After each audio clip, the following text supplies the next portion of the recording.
I'm Katie, and this is the 34th episode of Ornamentations, which is a little bit of everything. There is an absolute mess of there's stuff everywhere on the couch around me. It looks calm up here, but it's disaster zone, out of frame.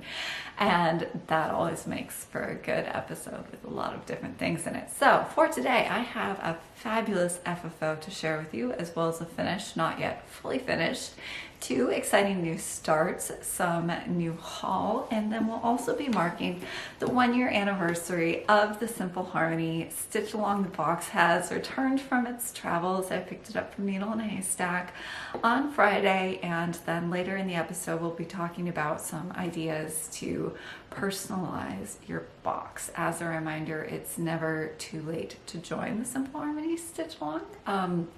Susan Stanley of Susan Stanley Stitch in Time and Bren of Fox and Rabbit both recently joined and shared their picks on recent Flosstubes, which you've probably already seen if you're watching me, but if you haven't, go check them out.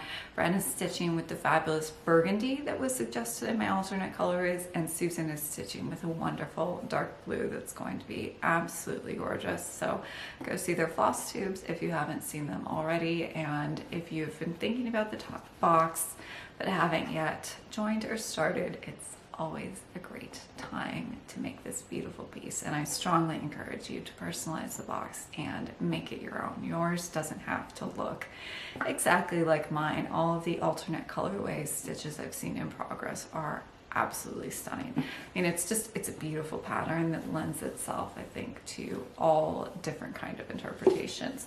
But let's start today with an update on holiday kits.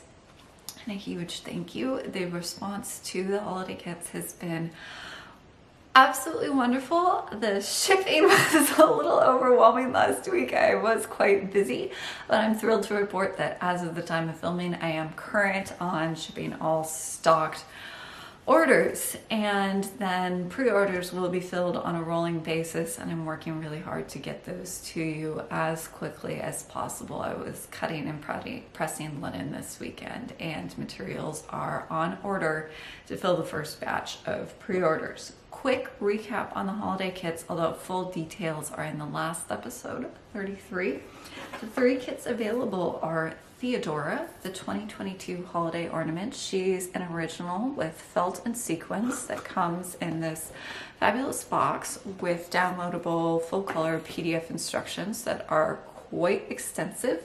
A few people have actually already finished Theodora. One of them is my mom, and she'll be on next time to show you her finish, as well as her FFO on Peppermint and Holly, which was the whip she showed you on the episode she guest starred in. 27, we're needle and thread people. If you haven't seen it, definitely check it out, because my mom is a truly delightful person.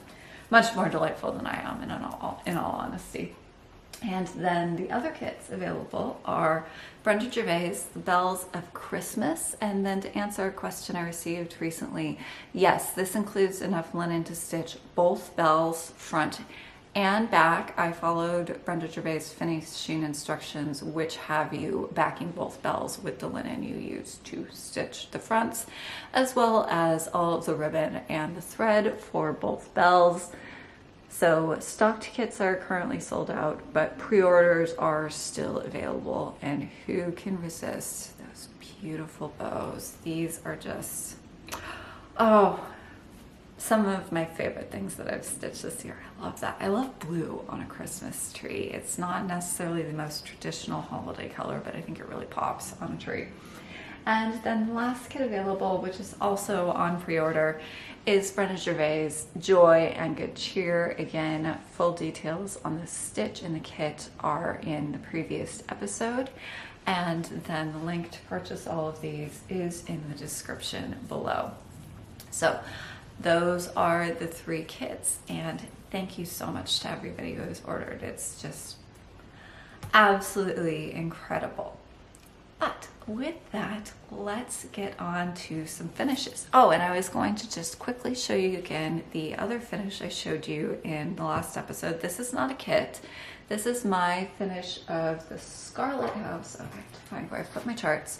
Be Merry and Bright in a brighter crazy colorway on Legacy Linen Irish Coffee, jazzed up with some beads, some metallic threads. I shared the conversion for this in the previous episode, but I will also put it in the description for this episode. All of these holiday stitches have me really thinking about holiday decorating, I have to tell you, and I have just given up all pretense of fall and have fully moved into holiday stitching. But before we get to that, I'm going to show you my FFO, which was behind me in the last episode. A few of you spotted it, and that's my finish of Plum Street Samplers My Early Days, which was my sampler September stitch on Legacy Linen 5363 Sicilian Marzipan, and this is my finish. It's so cute, tiny, even though it's a full-size sampler. I love it. I thought I was going to go absolutely nuts stitching the grass, as you have heard from me before, but oh, the results are so worth it. Isn't that beautiful? Look at those colors. As excited as I am for holiday decorating, I'm not sure I'm going to be able to put this one away. And then I did the beaded looped edging finish, which was pioneered by Joy Hayward of It's Finally Finished, and I first saw it on her finish of one of Brenda and Laura at Brenda Sampler Stitcher on Instagram's hat samplers. I'm completely blanking on the name. I can see it in my head, but it's gone. And then, as we discussed 2 episodes ago, I did mirror this motif in this corner to replace the verse, because yeah, I hate stitching letters, and but I really love stitching florals, so that was perfect for me. And then the beads here are gemstone peach zirconia, maybe. I'll link it in the description, and it's the perfect little tiny detailed pop of color that really complements the bright, crisp, fresh, beautiful colors of the stitch. It's backed with silk satin, and that you can actually see just a little bit how lumpy my actual finishing job was. So I made a goof here. I usually finish much smaller pillows, things of this size, where I don't have to fit my entire hand inside it to be able to reach all of the corners and push stuffing everywhere. Not the case on My Early Days. I really needed more space than I had. I left my standard small opening at the bottom and then could not reach. So my corners especially are kind of understuffed. The stuffing's not particularly even. However, hold it back, it still looks great, which is just kind of a object lesson, and your finishing doesn't have to be perfect. It can still look really good.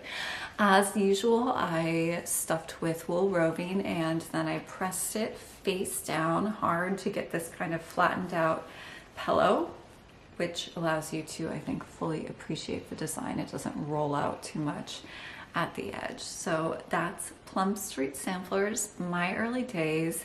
The full details of the silk conversion for this are in previous episodes, and I'll link to that in the description. So it turned out beautifully. I am so thrilled with it, and I really did like stitching on 5363 more than I expected. I think once you just get your eye in, you adjust, and I've ended up stitching at a pretty normal pace. It did take me a hot second, but I got there. And then the other finish I have for you today doesn't actually belong to me. So I told you a few episodes ago about my old friend. Her name is Carolyn. We've been friends our entire lives, but she has never stitched. She's always looked on at what I've done with oh, I could never do that, and suddenly decided to start stitching after watching some Flosstube. And I told her that I would block and do the stitching on her first finish, which is a Christmas piece, so that she could display it this holiday, because, you know, new stitcher has to have something to display for the holidays. And although she's taken up stitching, she doesn't sew. So finishing is a little beyond her skill set at the moment. Where did I put this? So her first finish, and she's actually already almost done with her second one. We were stitching together this weekend and she was doing my conversion for fall, and she's almost done. She's got maybe an hour left, so she's coming up on her second finish very quickly. Her first finish, which is what I'm about to show you, was Brenda Gervais, When Santa's Away. And because I influence her way too much, she's really taken to Brenda Gervais, she's really taken to Goblins, and she's really taken to 38 count legacy linen, because she stitched this on Fuller's Teazel with a Goblins conversion of her own choosing. Honest truth, I had nothing to do with this. I just applauded from afar. And this is her stitch of When Santa's Away, blocked, backed, and prepared for final finishing by me.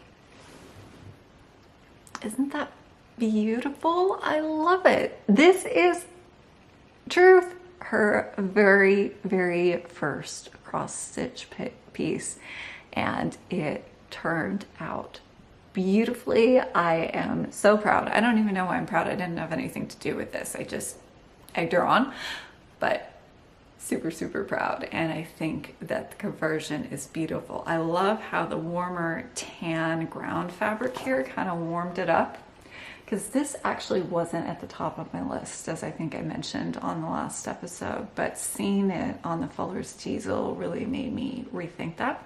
So I'm going to stitch it as well, as though I'm going to do my own conversion on 45 count foxtail millet. So as Carolyn said, we will be, or rather our stitches will be sisters rather than twins. She's going to trim hers out with red. I'll trim mine out with green, and I'll be keeping you posted on my own stitch of When Santa's Away to coordinate with my oldest friend's beautiful, beautiful finish. Isn't that just gorgeous? I love the bright colors. It's so happy and joyful. And the reason I'm doing mine on 45 count is I asked her if she wanted this as just a standard pillow finish or with a hanger so she could hang it on the tree, and her opinion was that this was a little big to look best on a tree and that she wanted to just display it as a pillow. I thought about that. I was like, you know what, yeah, but I'd like some more ornaments because I have done a ton of pillow finishes this year. So that's why I'm doing mine on 45 count foxtail millet dye legacy linen. I'll keep you posted on the conversion when I stitch it, although I think my next stitch is going to be Brenda Gervais' new Christmas releases, Rudolph and Friends, and not When Santa's Away. Oh, I'm blanking on the name. Rudolph and Friends, and you all know what I'm talking about anyways. But so this is When Santa's Away, and then I will be doing the stitch finishing this week. I did tell her that she's responsible for her own crystal trim because, oh, I got shipping and kitting and stitching to do, and I'm a good friend, but I'm not that good a friend. I fail. So then, holiday stitching. Holiday stitching. My favorite time of year. I actually like the weather for the transitional seasons best, spring and fall, and I think spring is my actual favorite season. New life in the garden, trees leafing out, beautiful colors of spring, getting to wear your jackets. Love that. But when it comes to stitching and decorating, Christmas is the season. So I was pulling out a bunch of my Christmas finishes to show Carolyn as inspiration for what she might want to stitch next after she finishes fall. Well, she bought all my holiday kits, so that's what she's stitching next. But just in case she wanted extra ideas, because there's no such thing as too many ideas, pulling out various finishes and looking at how I'm actually going to display my own stitch of joy and good cheer, and I'd like some other opinions on this. So I bought this small tray to display joy because it's the way I've stitched it without the whirl. It's very small, it's elongated. I think it's going to look best like this with another pillow. And trying to figure out what goes with it. So I thought one possibility here would be my finish of Christmas tea with the bow, but maybe the bow should stand alone. Does the bow have to share the spotlight with another finish? Or another possibility would be Brenda Gervais. There's lots of Brenda Gervais. Burr, It's Cold. I kind of love these together because both snowman, kind of complementary colors, looks great. But again, love Burr on its own. So I'm thinking maybe the answer to what goes with Joy in my little display here, and then I'm going to add some greenery and berries and stuff, would be the new chart, Rudolph and Friends. So weigh in. What is the display friend for Joy and Good Cheer? Because this tray is really only big enough for one more small pillow, I think. So holiday decorating dilemmas already. I know it's barely the start of November and I have a hard and fast rule that I don't decorate until December 1st, but ooh, I'm really getting into holiday stitching and I am getting happed up, to quote one of my favorite Flosstubers. And then that brings me to my big cross stitch start for today's episode, which is Plum Street Samplers This Joyous Season, which I showed you last episode and told you was going to be my first holiday start. I have started. I have actually done a fair amount. I also, I think, promised you a complete conversion for today. I don't have it. I've got about half and I will post those, but I haven't actually tested some of the colors and I want to, just to make sure that they're right before I tell you to go out and buy the silks. So this is where I am. I've gotten quite a good chunk in on the house. I'm quite proud. So because I don't love block stitching, I'm trying to do some threads on the house, do a flower as a reward, do some threads on the house, do a leaf as a reward, and just kind of break the stitching up. So it's been concentrated there first. I wanted to get a really good chunk in on the house, and then I'm going to start moving out on the chart so I can pick my other colors. I love those poinsettias. So my colorway, I think, is going to be a little brighter than the model stitch because I'm using more saturated ground linen. This is Legacy Linen 38 count Irish Coffee, my new favorite linen. Although, if I weren't this far along, Himalayan Fog. So this would look like Winter Wonderland. Ooh. I have stitcher's remorse right now, big time. This is going to look beautiful, but I think it'd be even more beautiful on Himalayan Fog. So these are the threads I have already picked, in a big mess in my case. The pink for the poinsettias is one of my very favorite silks. This is Swa Goblin's 2915. It's a beautiful color. One of the reasons I ultimately stitched on Irish Coffee over Druid Blue, my initial pick, was because 2915 looks so good on it. And then the colors I'm thinking about are actually the subject of my haul. In fairness, not all of these are haul. A few of these I pulled from Stash. So as I was looking at colors to fill out the conversion, I would say I'm still missing about half the colors in Joyous Season. I realized I was weak on a few points. The brown that I've ended up using here for the windows in particular was something I couldn't find in Stash. So I made a list of everything I was thinking about, went to Needle in a Haystack, and then looked at various color choices with Kathy and ended up buying most of the shades we pulled just because those were areas where my stash was weak and I want to have a fully filled out stash. Try saying that 3 times fast. And you can tell where my head's at because are these some holiday colors or what? These are Goblins and 103. I think about 4 of these I already had. So like the golds were from Stash and I added them to colors I'm thinking about adding to the conversion. And then one thing I'd like to point out is how much tonal difference we've got in the dark browns here. So these are 4 dark browns, and yet they are all distinct in shade, or at least they are here in person. I'm not sure this is going to pick up quite as clearly on camera, but the tones you can find in colors that really should be interchangeable and are fairly interchangeable from a little more of a distance.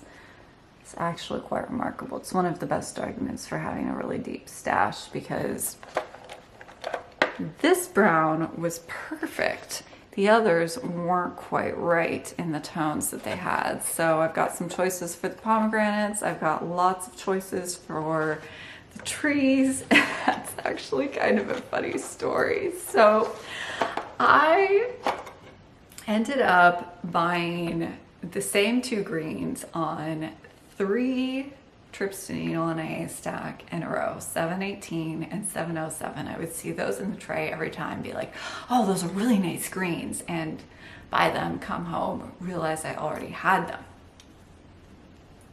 I'm gonna use them all eventually. I use those greens all the time. I will stitch them, but it made me feel really stupid. So I started going out to Needle and a Haystack with my 103 inventory. So this is actually an order form from Access Commodities, but anyone can download these, and I'll link them in the description because they're a great way of keeping track of what you have. So I took my list out to Needle and a Haystack. I checked everything against it to make sure I wasn't buying the same thread twice. And then Kathy was helping me with the colors. We had pulled, I think 3, I already owned one of these, 3 greens as possibles for the trees. And then I decided to just have one more look through the trays in case there were any colors that really stood out to me. And there was a green that really stood out to me. This is 378. So I went straight to my inventory. I checked it. Oh, I don't have 378. Okay, I'll get that. I did not think to check if it was in the pile of greens I had already pulled out. So then I got home and was like, oh, look, I have 2 identical greens. Good job, Katie. No matter how many precautions I take, I can't help myself when it comes to green. It's a sickness or something.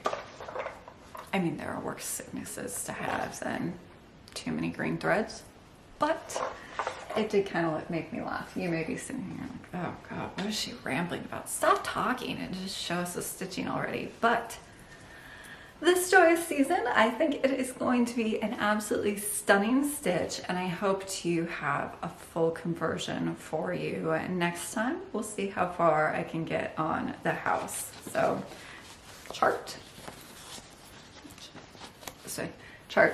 stitch, looking fabulous. But I hope at least a few of you stitch it on Himalayan Fog, because that would look even more fabulous. I know one person already said that she will, so I'm really excited to see the results on that. Oh, and then the other thing I got, also in the holiday theme, is a pack of metallic braids from a Vera Swap.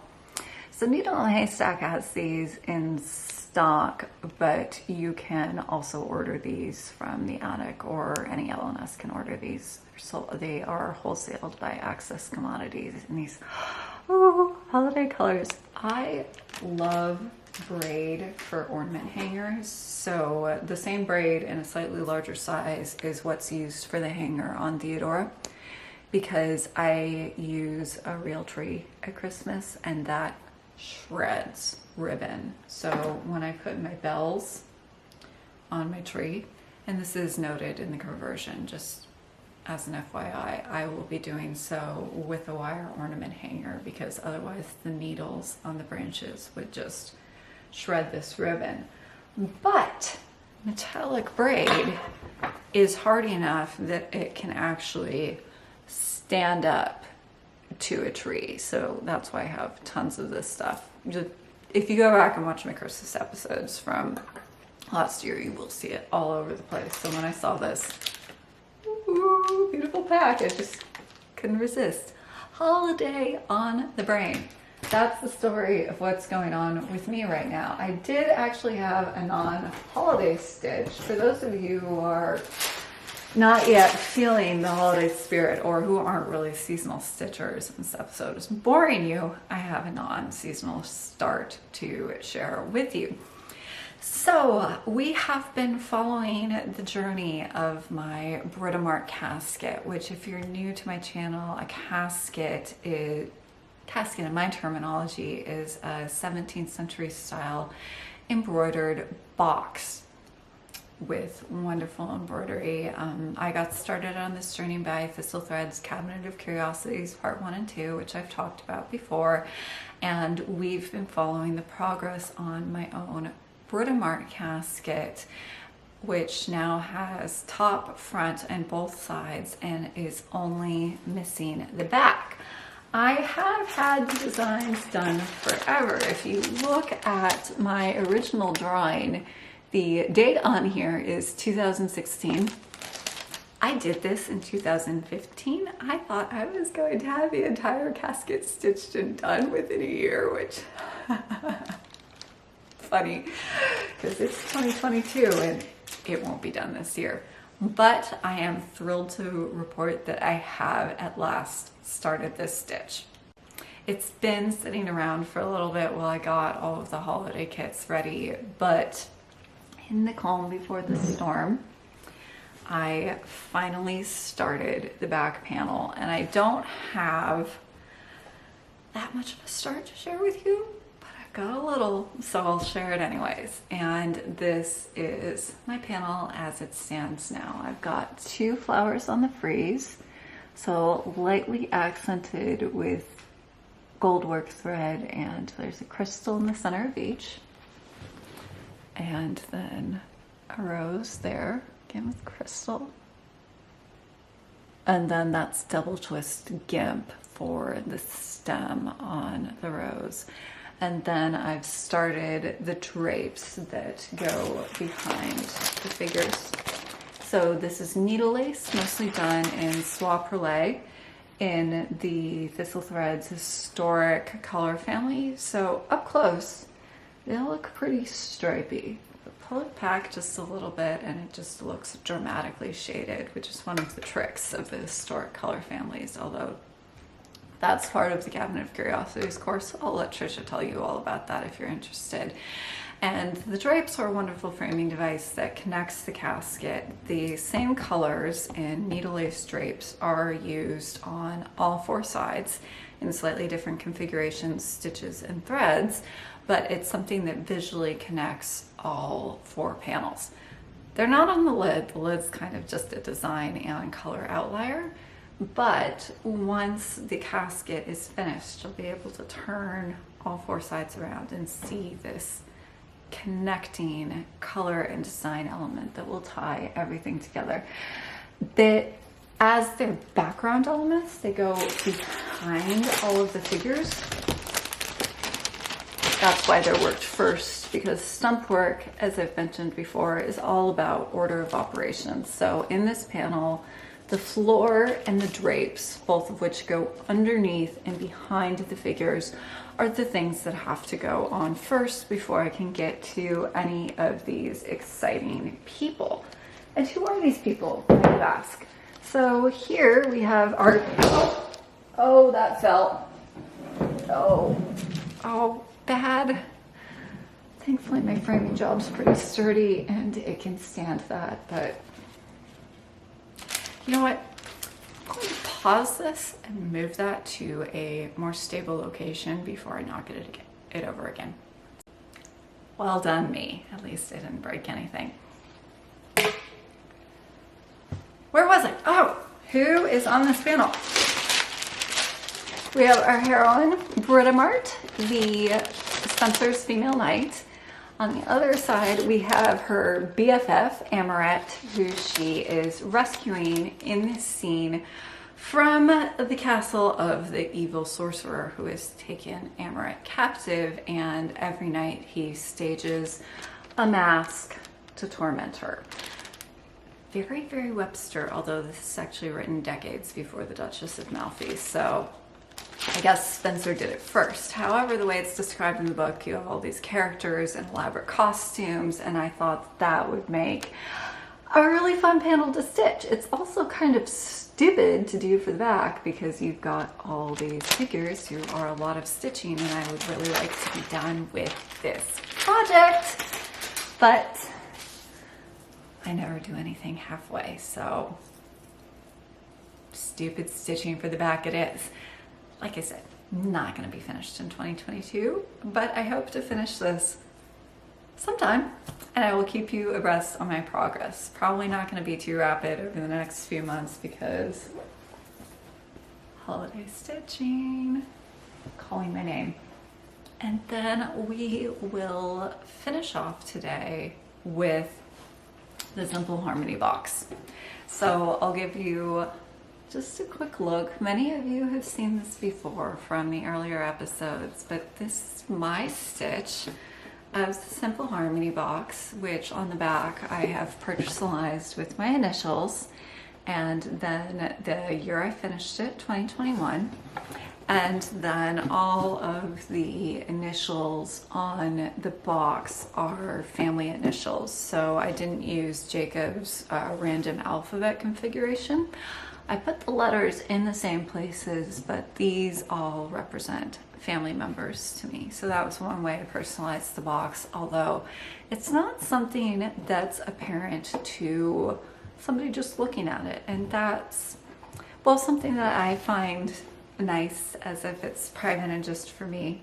But it also means that at some point it'll be lost what the significance of all of these letters are.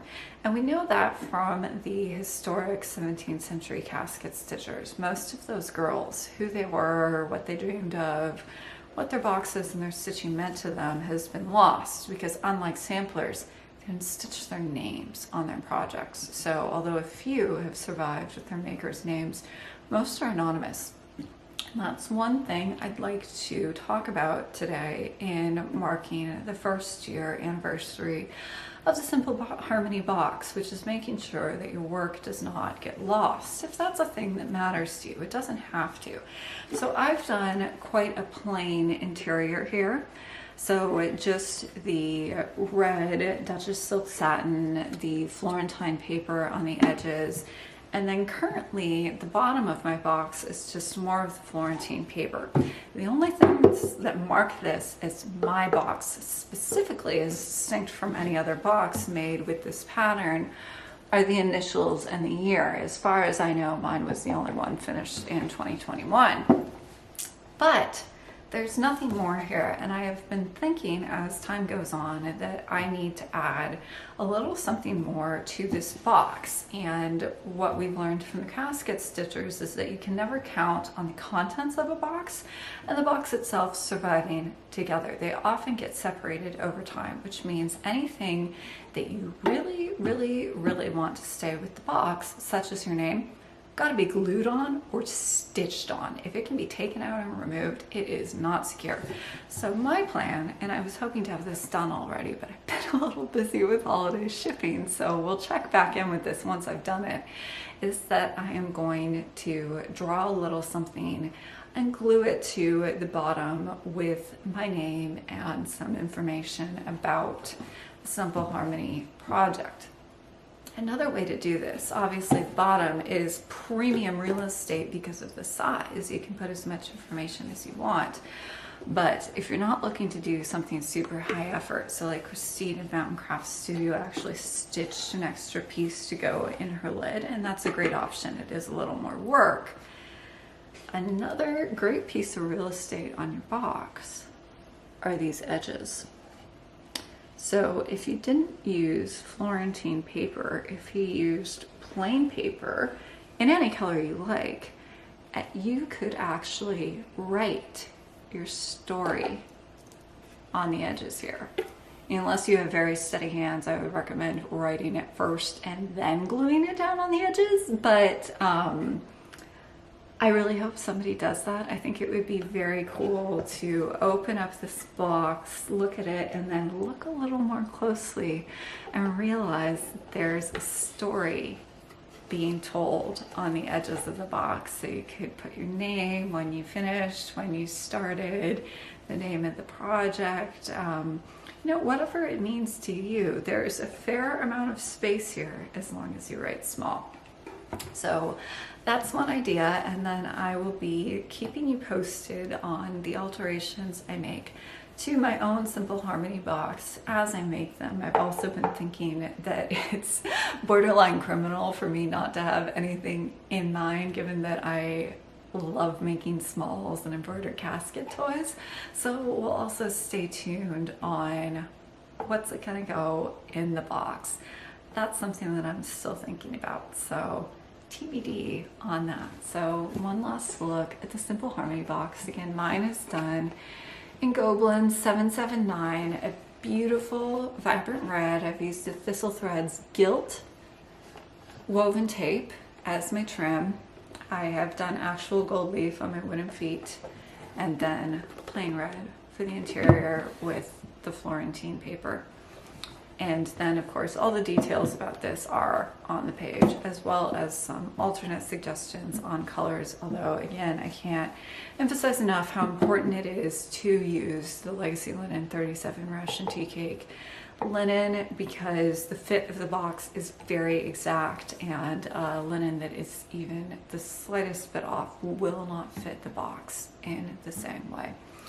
In that vein, it's also really important to use the exact box, which is from Amazon, and I know that that has presented a problem for a lot of international stitchers. I'm so sorry, I have absolutely no control over that. Price gouging in Canada, not fair. But if you are holding back and you're thinking about the Simple Harmony stitch along, if you haven't started the box, but you're thinking that you might want to, I can't urge you strongly enough to purchase the box now, because that's one element that is absolutely essential and which I have no control over and no visibility into. If that gets discontinued, no one's going to tell me and nobody's going to ask me for my input, because Amazon really doesn't care what I think and if I have an active stitch along going with this particular piece of merchandise. So if you're considering doing the Simple Harmony box at all, I would really urge you to buy the box and leave your options open for the future. So Simple Harmony box, welcome home, and then I'll be keeping you posted in the coming months about the alterations I make to my own. And I'm sure we'll see it again, because now that it's here, I love showing it off. It really did turn out beautifully. I'm quite proud. So, last thing I have for you today is a giveaway. So the original winner never came forward, so we are going to have a redraw for the Jersey Girl Stitch Co. pins Harvest Thanks. Some beautiful transitional fall colors, and if you are interested in winning these pins, put Harvest in your comment and I will draw a winner for the next episode in 2 weeks. Also in 2 weeks, next episode. So I will be having my mom on for a special appearance. She'll be having the return of the fabulous guest star, Trisha Strachan. She'll be showing her finished Theodora, her finished Peppermint and Holly. I'll be showing you my progress on my current stitches. Anyone want to take bets on how far I can get on this house? We'll see.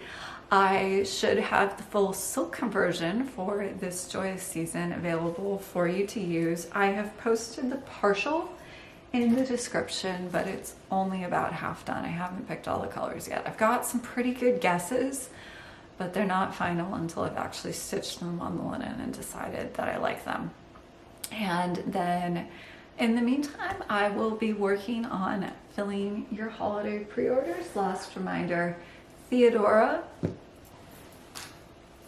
Bells of Christmas, and Joy and Good Cheer, all now available on my website. Pre-orders are going to be open-ended until I hit as many as I can fill, and then Theodora will be sold until she is sold out. The run on her is quite large, but oh, she's fabulous. I know I say this every time I hold her up.